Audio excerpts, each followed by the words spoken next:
I'm Jake. I'm Tom. And we are VIMTV, Velocities in Music, the best kept secret in music reviews. Today, we're going to review the new album from the band Torche called Harmonicraft. And this album, Torche is, historically they've been labeled as sludge metal or sludge rock. And this, I wouldn't call this sludge music. I listened to this album and I'm thinking, wow, this is kind of mathy. This is very progressive sounding. They do a ton of stuff. Fast-paced. Lots of up-tempo, lots of crazy guitar parts.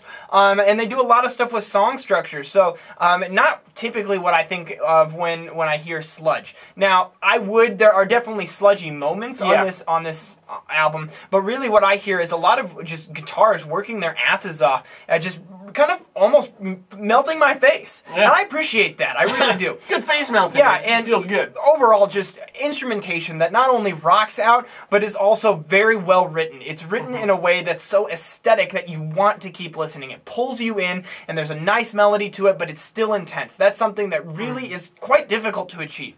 On top of that, the vocals are not traditional sludgy vocals either. No. You have really big sounding vocals. This guy has kind of a deep voice, but the production on his vocals is nice. It makes just a nice thick sound that really works well with kind of the range of the instrumentation picks up.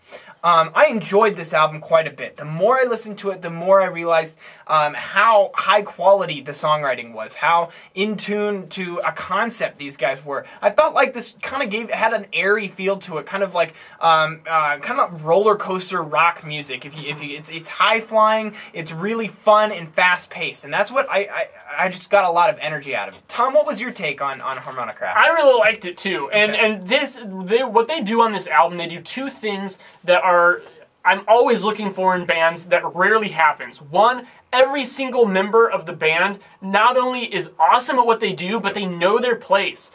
They know when to let the drums shine through. They know when to let the bass shine through. The guitar, as you said, hauling ass like all the time, but doesn't take away from the other elements of the sound when those are needed. That's awesome. I think the last album that I said this about that strongly was The Horrors, Skying. I remember going on and on about that, and it's here too. Another thing that they do that's terrific is knowing exactly how much to develop and flesh out songs. Right. You've got a lot of tracks on here that are just a little over a minute, between 1 and 2 minutes, but those still, they pack a punch. They make a statement. The guys knew not to drag them out too much longer than that because they would just bore their listener. And then they knew which tracks they could afford to make a little longer and do a little more with. And to add to that, they even separated those out. And it just showed this bigger idea in their head as far as the album that they're trying to put out. They meant for this to be an album because those short tracks that Tom was talking about are actually placed after some of the more expansive tracks, the more darker tracks. So it really it has this nice balance to it. The album's pacing is perfect. Yeah. The way it just goes right along from track to track. It doesn't give you time to even collect your thoughts. It's like one song's over and next one, and it's usually just as good as the last. Right. Now, my one biggest complaint about this album is that I feel like they just could have done a little more with that sound. I mean, they're all so good at what they're doing, but I feel like it's pretty even intensity throughout, and when you have an album like that, for me, it tends to just kind of make my eyes gloss over, and sometimes I forget what I'm listening to. Like it needed more of a thesis statement? Yeah, and some dynamics. Yeah. I mean, that's why like Solitary Traveler, track 11, is one of my favorites on here, but it slows it down a little bit. It makes the pace a little more, I don't know what to say, it just kind of grooves rather than being really upbeat, and I really appreciated that. I would have liked some more tracks like that in the first half. I feel like that would have moved it along a little better. I'd say that's definitely valid. And they definitely had time to do something like that, considering that this album isn't really the longest play ever. Now, that's something that I also thought it's kind of a double-edged sword, too, because while they're lacking maybe a little when it comes to just that thesis statement, they could have added another track, per se, and have that really defining moment of the album there.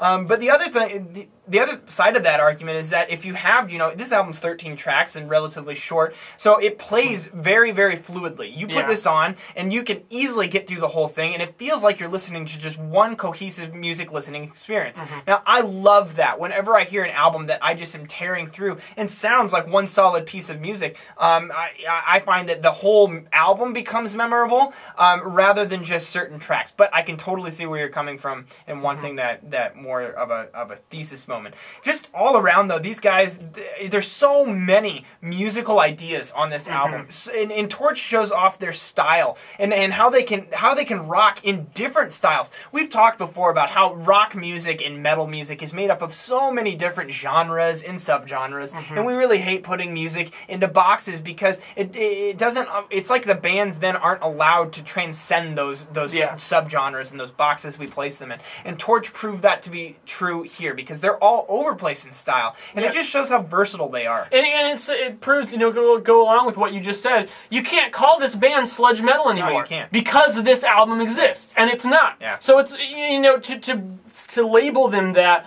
purely based on the way they started is ignoring the encompassing features of their entire discography. And I love bands that are able to do that, that are able to say, I'm not going to let you put one label on me because I am going to evolve throughout my career.